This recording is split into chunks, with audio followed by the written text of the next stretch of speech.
Good morning प्यारे बच्चों, math अड्डा 16 पे आप सभी बच्चों का स्वागत है। बच्चों, आज हम कक्षा 9 की प्रश्नावली 1.2 के बारे में अध्ययन करेंगे। क्योंकि हमने 1.1 की प्रश्नावली पढ़ ली है, अब 1.2 के बारे में अध्ययन करेंगे।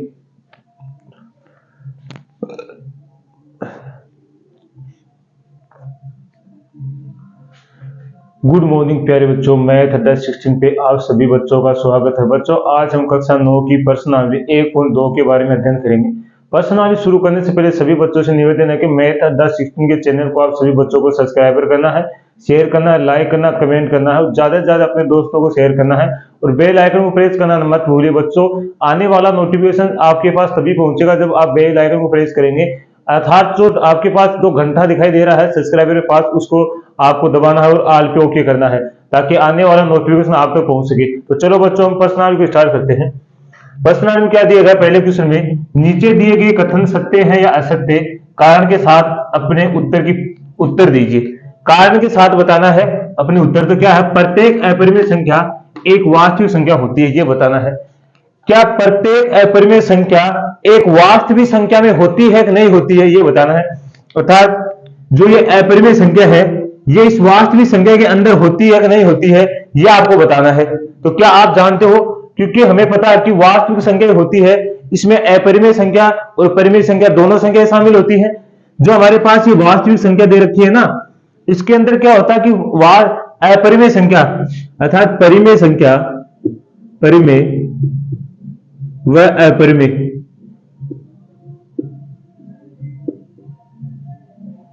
दोनों संख्या शामिल होती है। इसके अंदर वास्तविक संख्या के अंदर परिमेय संख्या अपरिमेय संख्या दोनों शामिल होती है। इस क्वेश्चन में क्या बोला गया? प्रत्येक अपरिमेय संख्या एक वास्तविक संख्या होती है। अर्थात ये अपरिमेय संख्या होती है, ये अपरिमेय संख्या इस वास्तविक संख्या के अंदर होती है। इसलिए कहा है कि जो अपरिमेय संख्या हमें दे रखी है ये इस वास्तविक संख्या के अंदर होती है कि नहीं होती है, ये बताना। तो होती है, तो ये अपरिमेय संख्या वास्तविक संख्या के अंदर होती है, तो हमारा कथन क्या होगा? सत्य होगा कि ये अपरिमेय संख्या इस वास्तविक संख्या के अंदर होती है, तो हमारा कथन सत्य होगा। सत्य क्यों होगा? क्योंकि हम जानते हैं क्योंकि वास्तविक संख्या के अंदर परिमेय अपरिमेय संख्या दोनों पाई जाती है, दोनों होती है। अतः इस कारण यह क्या है? कथन सत्य है। तो लिखेंगे, तो इसको लिखेंगे कैसे? तो चलो लिखते हैं,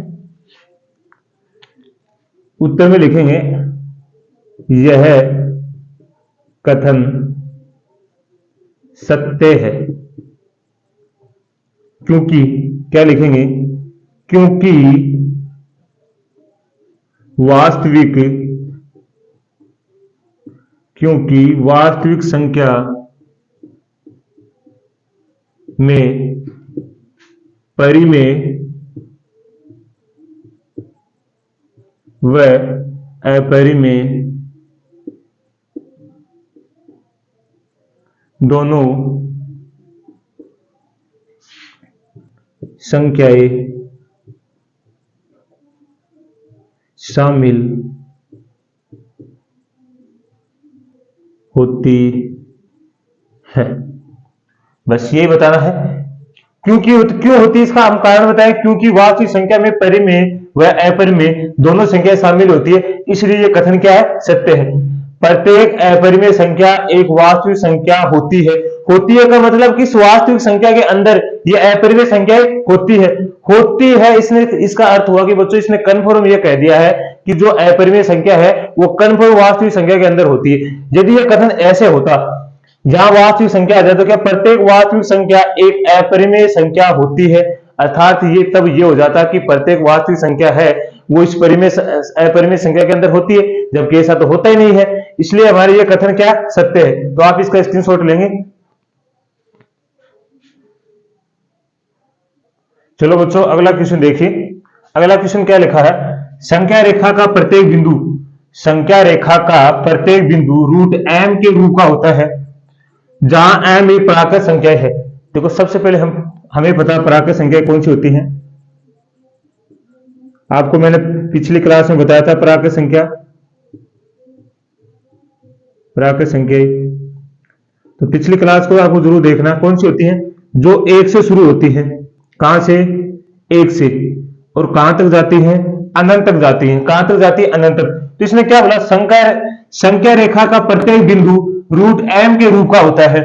जहां m एक प्राकृत संख्या है, आपको यह बताना है कि क्या यह कथन सत्य है कि क्या सभी प्राकृत संख्या इस रूट m के रूप की होती है। अर्थात समझो, तो जैसे प्राकृत संख्या मैंने रखा 1 रखा, तो क्या ये रूट के अंदर रह पाएगा या नहीं रह पाएगा, ये बताना है। क्या रूट के अंदर रह सकता है क्या, तो नहीं रह सकता। देखो, क्योंकि हम एक का स्क्वायर करेंगे, जैसे हमने एक का स्क्वायर किया तो यहां से स्क्वायर से रूट कैंसिल हो गया, ये तो बाहर आ गया, तो क्या ये रूट के रूट का हुआ क्या, नहीं। जैसे दूसरा क्या हुआ, मैंने रूट 2 लिया, तो अब रूट 2 का तो स्क्वायर नहीं कर सकते, रूट 2 का स्क्वायर करेंगे तो कैसे कर सकते, ये किसी का स्क्वायर नहीं है। क्या रूट 2 किसी का स्क्वायर होता है, नहीं होता है, तो ये रूट 2 हो सकती है इस रूट की। लेकिन जैसे 3 है, ये भी हो सकती है। वैसे फिर देखिए 4 क्या है, ये 2 का स्क्वायर है कि नहीं है। देखो, इसको क्या लिखते हैं, 2 का स्क्वायर लिखते हैं। मैंने आपको पिछली क्लास में बताया 2 का स्क्वायर है। अब देखो 2 के स्क्वायर से, ये मैंने बताया कि स्क्वायर से हमेशा रूट क्या हो जाता है, कैंसिल हो जाता है, तो कितना बचता है 2। तो बाहर कितना है 2, इसका मतलब क्या है, रूट या रूट 4 रूट 2 के रूट 4 इस रूट के अंदर रह पाई है क्या, नहीं रह सकती, क्योंकि ये एक क्या है, पूर्ण वर्ग संख्या है। रूट 4 क्या है, एक पूर्ण वर्ग संख्या, और पूर्ण वर्ग संख्या कभी भी रूट के रूप की नहीं हो सकती। तो एक भी क्या है, पूर्ण वर्ग संख्या है, इसलिए रूट के रूप में नहीं हो सकते। क्या लिखेंगे, दिया गया कथन असत्य है, क्योंकि प्रत्येक प्राकृत संख्या रूट m के रूप की नहीं हो सकती, क्योंकि पूर्ण वर्ग संख्या कभी भी रूट के रूप की नहीं होती है। क्या नहीं होती है, कि रूट की पूर्ण वर्ग संख्या कभी भी रूट की नहीं होती है। तो क्या लिखेंगे, यहां तक तो आपको आ गया, तो सीधे लिखेंगे कथन असत्य है। अब लिखें क्योंकि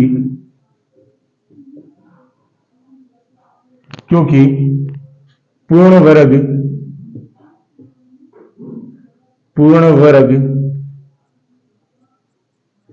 संख्याएं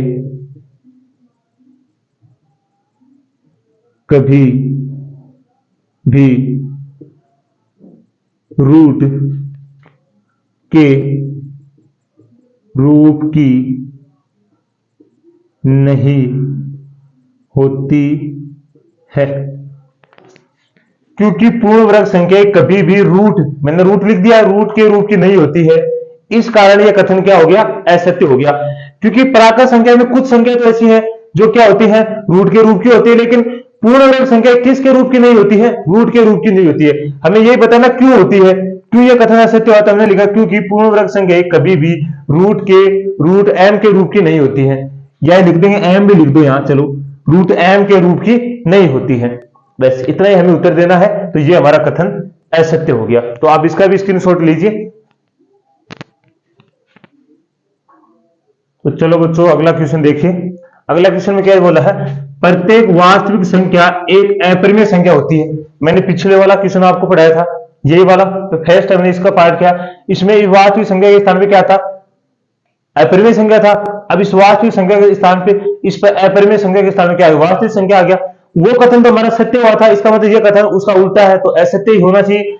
प्रत्येक वास्तविक संख्या एक अपरिमेय संख्या होती है, मतलब जो वास्तविक संख्या वो अपरिमेय संख्या होती है, इसके अंदर शामिल होती है क्या, अरे वास्तविक संख्या क्या इस अपरिमेय संख्या के अंदर शामिल होती है क्या, नहीं होती है। जबकि अपरिमेय संख्या किसमें शामिल होती है, इस वास्तविक संख्या में शामिल होती है। कथन को समझिए, लास्ट में क्या बोला, होती है।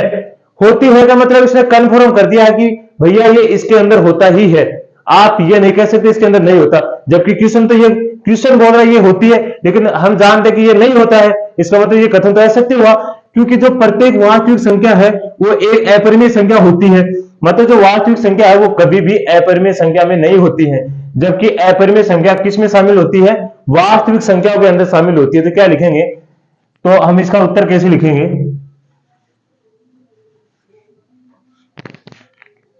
लिखेंगे कथन असत्य है। कारण बताएंगे, क्योंकि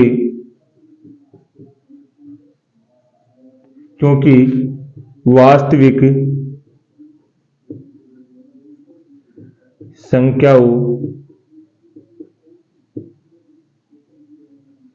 संख्याओं में अपरिमेय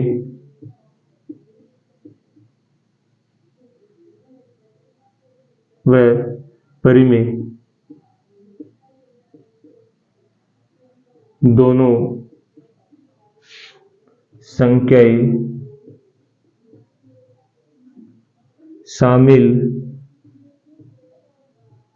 होती है। बस यही कारण है, क्योंकि वास्तविक संख्या में तो कौन सी होती है, अपरिमेय और परिमेय दोनों संख्याएं शामिल होती है। ये थोड़ी हो सकता है कि वास्तविक संख्या अपरिमेय संख्या के शामिल हो जाएंगे अंदर, जबकि ये तो लिखा हमने तो वास्तविक संख्या में अपरिमेय और परिमेय दोनों संख्याएं शामिल होती हैं। इस कारण ये कथन क्या हो गया, असत्य हो गया। तो आप इसका भी स्क्रीनशॉट लेंगे। तो चलो बच्चों अगला क्वेश्चन देखिए, क्या सभी धनात्मक पूर्णांक के वर्गमूल अपरिमेय संख्या होती हैं? यदि नहीं तो एक ऐसी संख्या के वर्गमूल का उदाहरण दीजिए जो परिमेय संख्या है। अब समझना पूर्णांक संख्या क्या होती है। पूर्णांक संख्या मैंने आपको बताई थी, तो आपको पता होगा।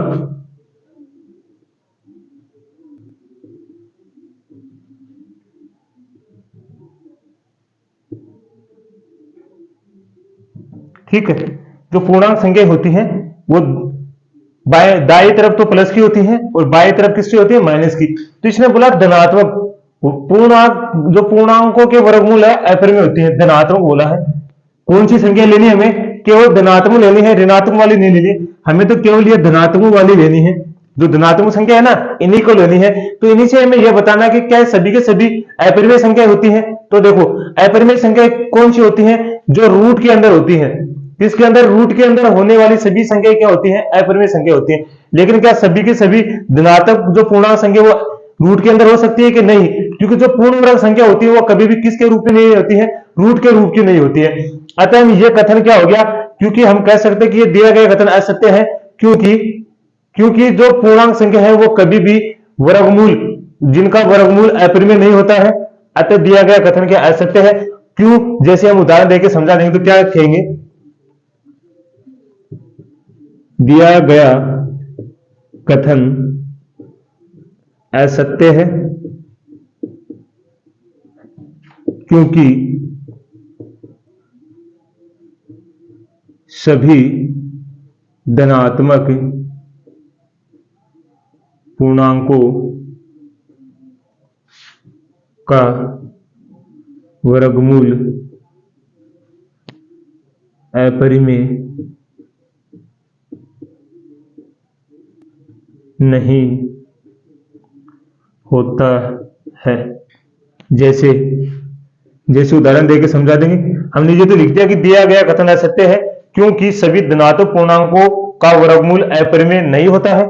जैसे हम लिखेंगे रूट एक का मान हमेशा कितना होता है, एक होता है, क्योंकि एक का स्क्वायर करेंगे तो एक आएगा, एक के स्क्वायर से रूट हट जाएगा, तो ये हमारा क्या आ गया, एक। जैसे रूट 4 कितना होता है, 2।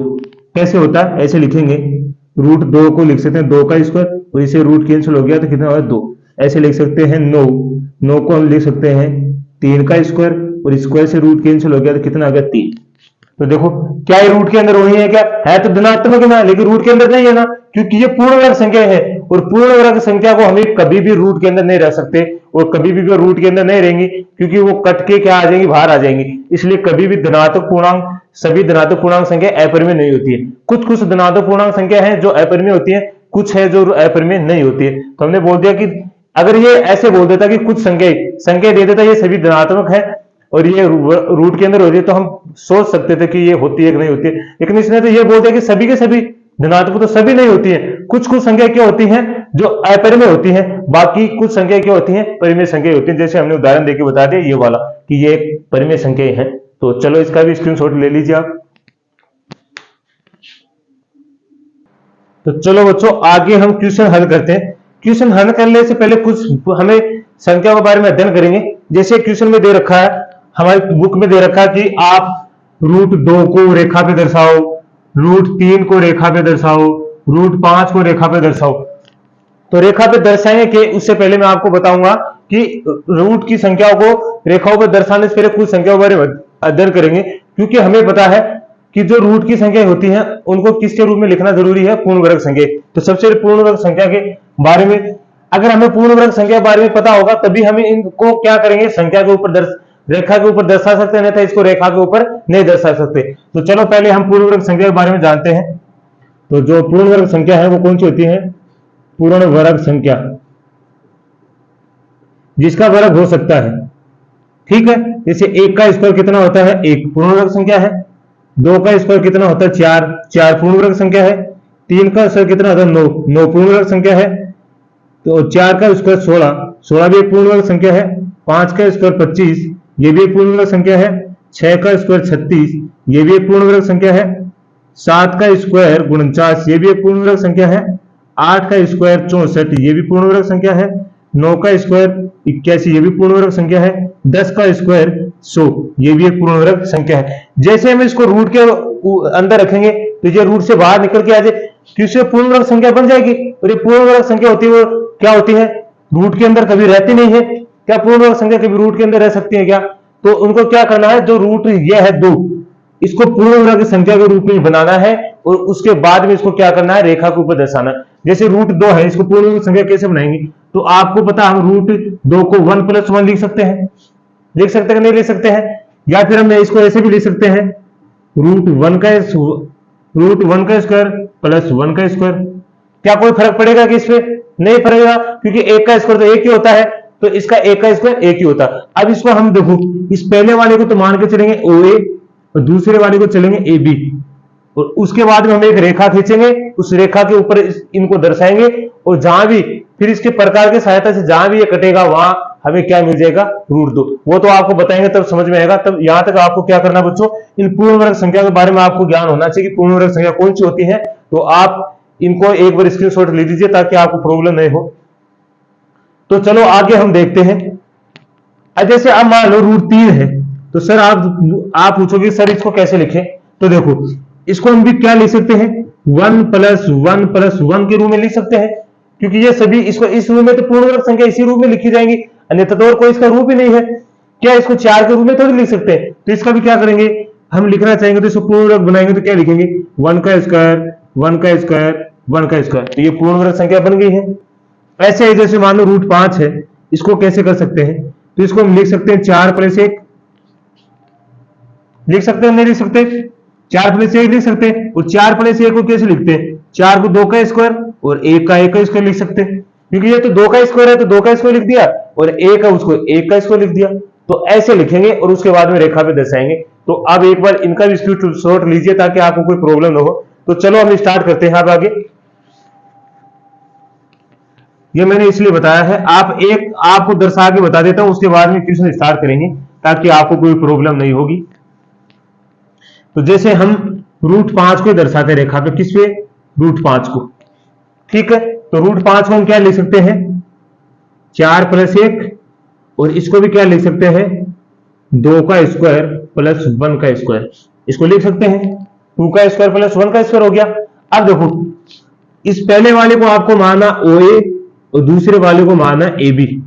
ठीक है, अब देखो आप रेखा पे क्या करना है, रेखा खींचनी, उसमें आपको 1-1 सेंटीमीटर की रेखा लेनी है। फुट्टे पे आपको 1-1 सेंटीमीटर मिल जाएगा। तो ये देखो, यहां जो फुट्टा होता है इसके बारे 1-1 सेंटीमीटर लिखा होता है। 1 सेंटीमीटर 2 सेंटीमीटर से जो ये नंबर लिखे सभी के सभी किसमें? सेंटीमीटर में। तो हमें पहले क्या करेंगे, रेखा खींचेंगे एक। तो ये हमने रेखा खींची है। ठीक है, तो ये वाला आप फुट्टे से खींचेंगे तो सही हो जाएगा, या मैं आपको वैसे अंदाजे से बताऊंगा। ये 0 है। ठीक है, या मैंने मान लिया क्या है, ये 1 सेंटीमीटर का है, मैंने मान लिया ये 1 नंबर है, ये मान लिया दूसरा 2 नंबर है, ये मैंने मान लिया 3 नंबर है। ठीक है, यहां मैंने रेखा पे मान लिया है। अब देखो हमारा यहां से लिखेंगे OA। OA बराबर, आपको स्क्वायर को नहीं देखना, और जो OA का मान हो केवल ये 2 रहेगा, तो इसको लिखेंगे 2 सेंटीमीटर है। AB का मान वो केवल 1 रहेगा, ये स्क्वायर नहीं देखेंगे, इस स्क्वायर को हटा देंगे, जो भी संख्या की वो AB का मान होगा, कितना होगा? 1 सेंटीमीटर। ठीक है, अब जो पहला मान है वो तो रेखा पे आएगा, और दूसरे मान को हम कैसे दर्शाएंगे वो आपको मैं बताता हूं। देखो 0 से लेके 2, तो ये 2 है, OA है, इसका मतलब O से इस 0 को आपको O मान के चलना है। क्या मानना है? इस 0 को O मान के चलना है। अब देखो OA 2 सेंटीमीटर, 2 सेंटीमीटर कहां आएगा? ये 1 सेंटीमीटर, ये 2 सेंटीमीटर यहां आएगा, तो ये A हो गया। क्या ये वाला? यहां से देखो, मैं थोड़ा सा इसको निशान कर देता हूं ऐसे, ताकि आपको पता चल जाए। ये वाला 2 सेंटीमीटर हो गया क्या यहां तक, यहां से लेके यहां तक 2 सेंटीमीटर हो गया, तो इसका मतलब यहां से देखो, यहां से यहां तक की दूरी कितनी है ओ ए, ये कितनी होगी 2 सेंटीमीटर होगी, हुई कि नहीं हुई। अब क्या करना आपको, जो 1 सेंटीमीटर बना है इससे हमें 90 डिग्री बनाना, क्या बनाना है 90 डिग्री। तो आप 90 डिग्री क्या कर सकते हो, आप इस बिंदु से, या तो आप चंदे की सहायता से बना लो। देखो यहां इस बिंदु से आपको रखना है एकदम सीधे, हमने चंदा रखा, जो ए बिंदु है इस पे चंदे को रखा, और यहां देखा कि 90 डिग्री कहां बन रहा है, तो हमने चंदे को रखा और यहां देखा तो 90 डिग्री यहां बन रहा है। ठीक है, तो हमने एक बिंदु खींच लिया। अब इसको क्या करेंगे, इस फुटे की सहायता से क्या करेंगे, मिलाएंगे। ठीक है, तो हमने इसको मिला दिया है। तो देखो एकदम सीधी लाइन है ना, एकदम सीधी लाइन, ये 90 डिग्री का बन गया। हमें 90 डिग्री का कोण ऊपर 1 सेंटीमीटर का, पहले 2 का रेखा पे ले लिया, और जो 1 बचा उसको 1 सेंटीमीटर ऊपर, जहां तक हमारा बिंदु ए है यहां से हम 90 डिग्री का कोण बनाएंगे, और वहां से इसको इस रेखा को मानेंगे 1 सेंटीमीटर। मान लेता हूं यहां तक कितनी हो गई है 1 सेंटीमीटर होगी बी, इसको नाम दे दिया हमने बी। अब क्या करना, हमारा काम यहां तक हो गया पूरा, यहां हमें कोई बिंदु मिल गया 1 सेंटीमीटर हो गया, यहां देखो नाप के देख लेना थोड़ा, यहां तक है तो ये 1 सेंटीमीटर थोड़ा ज्यादा ही है, तो आप यहां नहीं लेके आप क्या करोगे, इसको यहां ले लो, तो यहां तक क्या हो गया ये बी, ऊपर वाले को मिला दो, इसको मिटा दो, इस रेखा की आवश्यकता नहीं, ये 1 सेंटीमीटर हो गया हमारा। आप फुट्टे की सहायता से लेना आपको, ये तो मैं आपको वैसे समझाने के लिए बता रहा हूं, क्योंकि यहाँ पे फुट्टा जो है वो छोटा है, छोटे रूम में, तो यहाँ तो इस पे तो छोटी छोटी लाइनें आएंगी, तो इसलिए आपको दिखाई नहीं देगी, इसलिए मैंने बड़ी लाइनें मान के चला हूं, तो आपको फुट्टे की सहायता से आप कॉपी बनाओगे तो सही से बनेगा। अब यहाँ बिंदु हमें मिल गया बी, ये मैंने ए लिख दिया ना बी।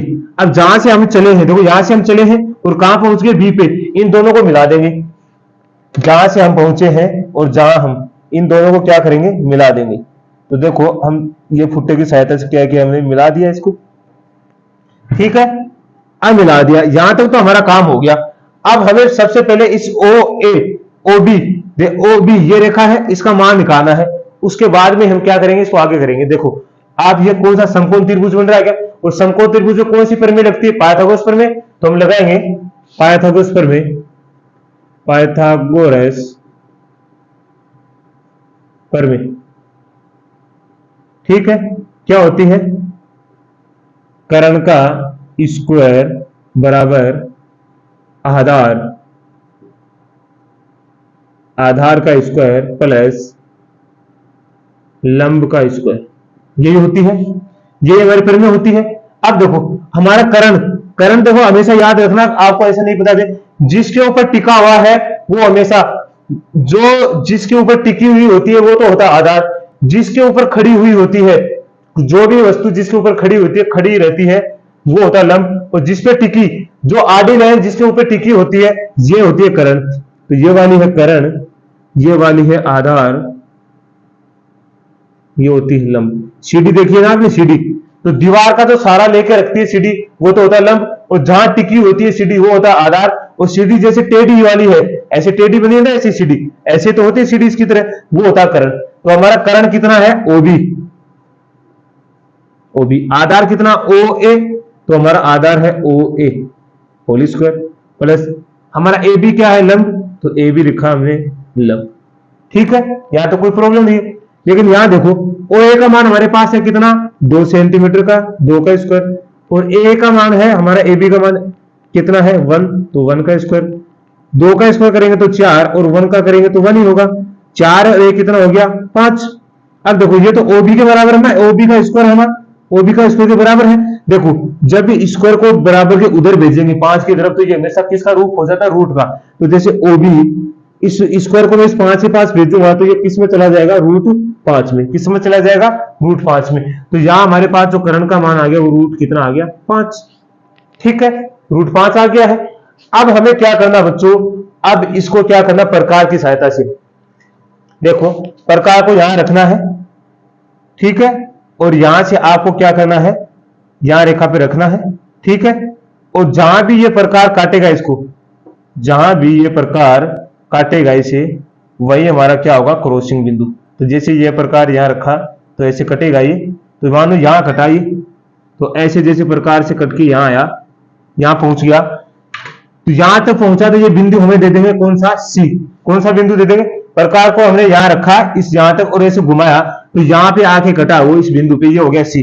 तो हम लिखेंगे अतः क्या लिखेंगे, ओ सी, यहां से लेंगे ओ और यहां सी तक ओ सी हमारा कितना है, √5। कितना होगा हमारा, √5। तो ये हमें दर्शाना था। तो यहां से लेके यहां तक हमारा कितना होगा, √5। ये तो हमें दर्शाना था। तो चलो बच्चों आप इसका भी स्क्रीनशॉट लीजिए, फिर हम क्वेश्चन शुरू करते हैं। तो चलो बच्चों अगला क्वेश्चन देखिए। अभी अभी हमने इसको दिखाया कि संख्या रेखा पर √5 को किस प्रकार निरूपित किया जा सकता है। और अभी अभी हमने रेखा पे दर्शाया भी √5 को। फिर एक बार वो समझ लेते हैं। अभी जिसको बच्चों को नहीं समझ में आया वो एक बार वो समझ लेगा कि कैसे दर्शाएंगे।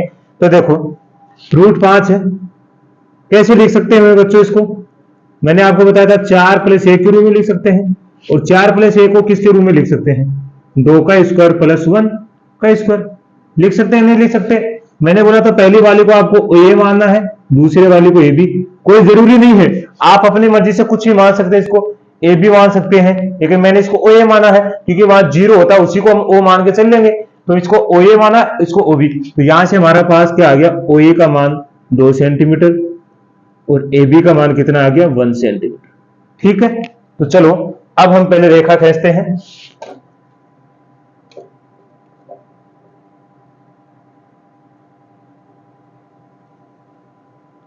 ये वाली रेखा खींच ली हमने, कोई प्रॉब्लम नहीं होनी चाहिए आपको। यहां हमने 0 मान लिया, यहां मान लिया 1, यहां तक मान लिया 2 और यहां तक मान लिया 3। ठीक है, क्योंकि √5 है वो 3 से पहले पहले ही आता है।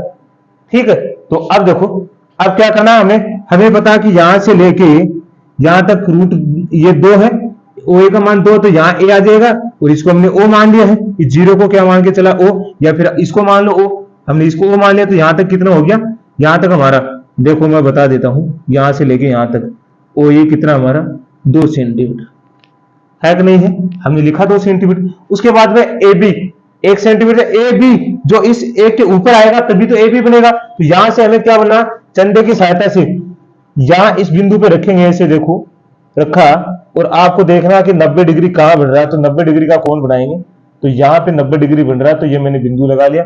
अब इन दोनों को मिला देंगे।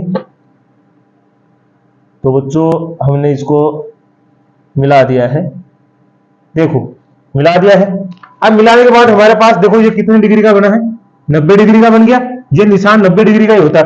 अब 1 सेंटीमीटर लेना है, तो फुट्टे की सहायता से 1 सेंटीमीटर लेंगे। तो देखो 1 सेंटीमीटर लेंगे तो लगभग यहां तक आएगा। यहां देख लेते हैं, इसमें देखो छोटा है लेकिन मैंने थोड़ा बड़ा माना 1 सेंटीमीटर, यहां तक मान लिया इसका। देखो यहां तक 1 सेंटीमीटर थोड़ा और कम कर देते हैं बच्चों, यहां तक कर देते हैं। तो ये हमारा 1 सेंटीमीटर हो गया, इसको मान लेते हैं बी। क्या मान लिया हमने, बी। आप चंद फुट्टे की सहायता से मानेंगे तो कॉपी में एकदम सही आएगा। ये तो बोर्ड है इसलिए थोड़ा प्रॉब्लम हो रही है, तो आप फुट्टे की सहायता बनाए तो कोई प्रॉब्लम नहीं होगी। उसके बाद में हम इसको मिला देते हैं। मैंने बोला था जहां हम पहुंचे हैं और जहां से हम चले उसको क्या मिला देंगे, फुट्टे की सहायता से मिला देंगे।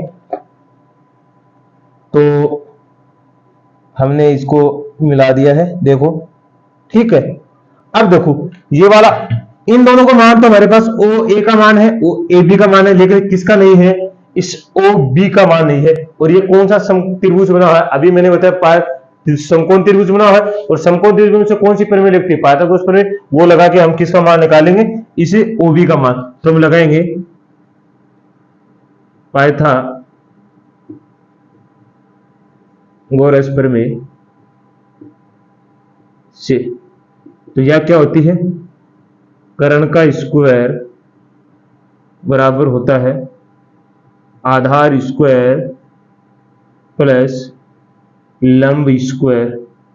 तो हमारे पास यहां से कर्ण कितना है, ये वाला कर्ण है ओबी, मैंने अभी पीछे बताया आपको, ओबी का स्क्वायर, आधार ये नीचे वाला होता है, तो ये हो गया ओ ए का स्क्वायर, और लंब ये जो खड़ी लाइन है ये वाली होगी ए बी का स्क्वायर। जो मान दे रखा वो रख दो। ओ ए का मान हमारे पास 2 का स्क्वायर प्लस ए 1 का स्क्वायर।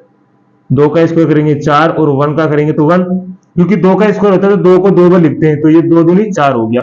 अब यहां से हो गया 4 एक कितना हो गया 5, तो ये ओ बी स्क्वायर बराबर है √5। यहां से स्क्वायर को उधर भेजेंगे तो रूट के रूप में जाएगा, तो क्या होगा ओ बी बराबर √5। और हमें ओ बी निकालना था। ये कितना आ गया हमारा √5। ठीक है बच्चों, अब इसके बाद में क्या करना है तो देखो, अब आपको क्या करना, प्रकार को यहां रखना है और जहां हम शुरू हुआ थे, जहां पहुंचे वहां पे रखना। अब इस पे और इसको धीरे धीरे ऐसे मिला देंगे। देखो कहां कट कर रहा है, यहाँ पे। ठीक है, तो यहां से हमने प्रकार को यहां रखा है और यहां से हमने प्रकार को चलाया है, और जहां भी ये क्रॉस करेगा वहां देखो हमारा बिंदु आ गया, ये वाला। तो देखो ये इस तरह आया है, ये वाली रेखा है, ये मैं थोड़ी सी डायरेक्ट बना देता हूं, ये वाली ऐसे आया है। ठीक है, और यहां हमारा बिंदु मिल गया हमें सी। कौन सा बिंदु मिल गया, सी। तो लिखेंगे अतः, देखो यहां से ओ से लेके सी तक की तो √5 है, तो यहां से रेखा पे दर्शा रहे ना, इस वाले पे नहीं, इस नीचे वाली पे। तो यहां से लेके यहां तक कितना हो गया, ओसी, और ओसी हमारा कितना हो गया, √5। यही तो हमें दर्शाना था बच्चों, और ये हमने दर्शा दिया है। तो आप सभी को अच्छे से समझ में आएगा, क्योंकि इसको हमने 2 बार कर लिया है। तो अब इसका स्क्रीनशॉट लेंगे, फिर आगे का क्वेश्चन करते हैं हम। तो चलो बच्चों आगे देखिए, 5 का क्वेश्चन, अंतिम क्वेश्चन है इस प्रश्नावली का। √2, √3 व √4 को संख्या रेखा पे दर्शाए। देखो √4 को तो हम कभी भी संख्या रेखा पे, √4 है वो कभी भी संख्या रेखा रूट के अंदर तो होता नहीं। जैसे देखो √4 है, ये तो संख्या रेखा पे हो ही नहीं सकता। तो हम किसको किसको दर्शाए, √2 और √3 को क्या दर्शाएंगे, संख्या रेखा पे। क्योंकि इसको कैसे नहीं दर्शाएंगे, क्योंकि ये तो होता ही है रेखा पे, 2 का स्क्वायर होता, और स्क्वायर से हमने रूट को काटा तो हो गया 2, और 2 तो हमें आसानी से रेखा में मिल जाएगा, तो इसको तो दर्शाने की आवश्यकता है नहीं। हमें तो किसको दर्शाना है, √2 और √3 को। तो देखो कैसे दर्शाएंगे, पहले इसको लिख कैसे सकते हैं, √2 को कैसे लिख सकते हैं, एक ही रेखा में दर्शा देंगे इनको। √2 को हम लिख सकते हैं 1 + 1, या फिर हम लिख सकते हैं 1 का स्क्वायर प्लस 1 का स्क्वायर। ठीक है, और √3 को क्या लिख सकते हैं हम, 1 + 1 + 1, और इसको ये भी लिख सकते हैं 1 स्क्वायर 1 स्क्वायर 1 स्क्वायर। ठीक है, अब देखो इसको तो हम पहले को तो मानेंगे OA, फिर मानेंगे OB, AB। ठीक है, देखो इसमें भी 1 है, इसका मतलब AB, ये तो हो गया यहां तक। इसको क्या मान के चलेंगे हम, AB के मान में BC, अंतिम वाले को, क्योंकि ये दोनों सेम है। देखो ये भी 1 है, ये भी 1 है, इसका मतलब ये दोनों का मान तो सेम है। अगले BC का मान क्या हो गया, अलग हो गया ना। इसका तो आगे 3 है इसमें, तो हम क्या मानेंगे, यहां से मानेंगे। क्यों बता रहा हूं, आपको अच्छे से समझ में आ जाएगा। OA बराबर 1 सेंटीमीटर जब हम करेंगे, AB बराबर 1 सेंटीमीटर, और यहां से लिखेंगे BC बराबर 1 सेंटीमीटर। ठीक है, अब इनको संख्या रेखा में दर्शाएंगे। तो देखो कैसे, पहले हम लाइन खींच लेते हैं, ये वाली लाइन होगी हमारी। तो यहां तो हमने मान लिया 0, यहां मान लिया 1, ठीक है 1, यहां माना 2, और यहां मान लिया 3। ये सारे के सारे इन्हीं के अंदर आ जाएंगे। तो देखो पहला कितना है, OA 1 सेंटीमीटर है, तो हमारा ये तो O हो गया, और ये A हो गया, 1 सेंटीमीटर हो गया यहां से यहां तक का, कोई प्रॉब्लम नहीं है। यहां तक 1 सेंटीमीटर हो गया हमारा, यहां से यहां तक लेके क्या हो गया, OA बराबर 1 सेंटीमीटर हो गया। अब 1 सेंटीमीटर मैंने आपको बताया था ऊपर की तरफ लेना है। अब AB, ये AB इस A के ऊपर ही आएगा, तो यहां से हम 1 सेंटीमीटर लेंगे, तो हमारा 1 सेंटीमीटर ये हो गया। तो हमारा 1 सेंटीमीटर हो गया ये वाला। ठीक है, इसको बिंदु दे देंगे B। अब जहां से हमने शुरू किया, जहां पहुंचे, इन दोनों को क्या करेंगे, मिला देंगे। तो जहां से हमने शुरू किया था और जहां हम पहुंचे हैं, इन दोनों को क्या करेंगे, मिला देंगे। ये मिल गया। ये वाला भी कितना है, 1 सेंटीमीटर है। अब देखो, अब याद रखना, जब भी आपको रूट में पाइथागोरस प्रमेय, इसमें पाइथागोरस प्रमेय लिखेगी, यहां हमें कितना निकाल के आएंगे, यहां कितना निकल सकता है, पाइथागोरस प्रमेय लगाया है मैंने, आप भी यहां लगा सकते हो। देखो 1 है और 1 है, आप 1 का स्क्वायर करोगे 1, 1 का स्क्वायर करो 1, 1 1 कितना, तो 1, और यहां जैसे आएगा तो इसको हम लिख सकते हैं √2, क्योंकि यहां जो भी OB हमारा करण आता है उसका स्क्वायर दे देते तो रूट में हो जाएगा। तो यहां कितना आएगा, वैसे बता देता हूं मैं आपको, √2 कितना आएगा, √2। कैसे, तो वो भी चलो बता ही देता हूं। तो हमें पता है पाइथागोरस प्रमेय, एक में लगा देते हैं प्रमेय। ठीक है, से हमें पता है कर्ण का स्क्वायर बराबर आधार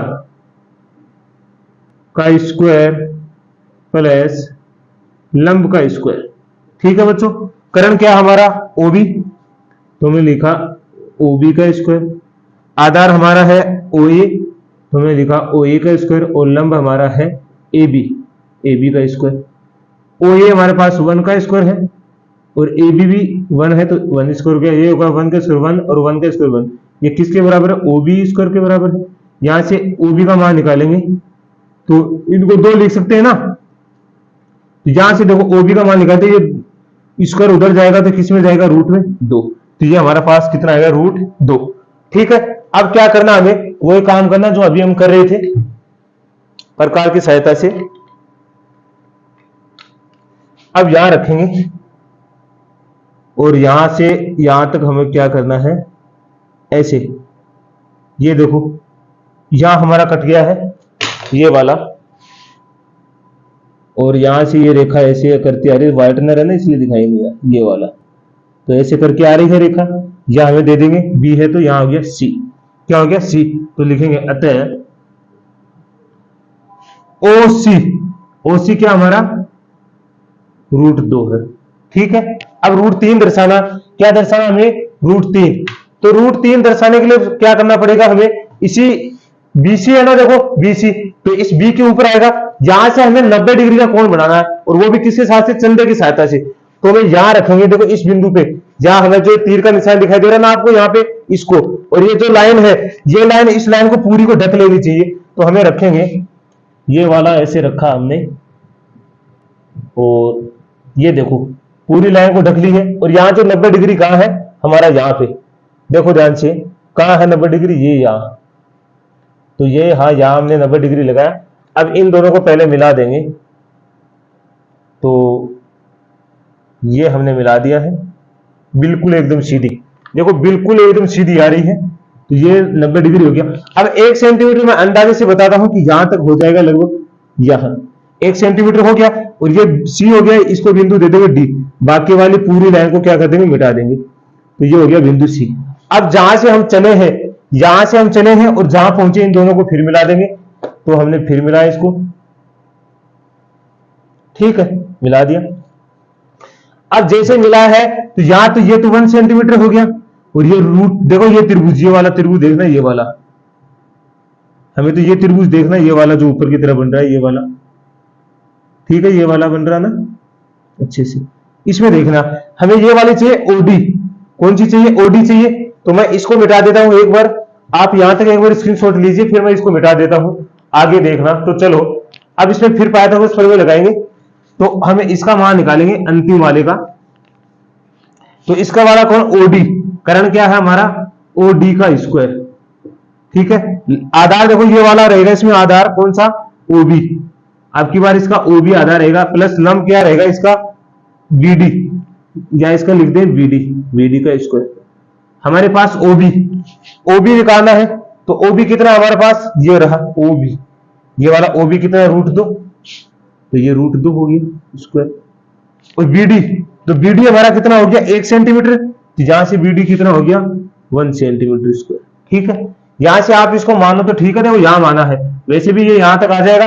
तीसरी रेखा ना 2 तो हमारी होगी, तो इसको आप नहीं मानोगे तो भी चलेगा। तो यहां देखिए, फिर यहां तक हो गया।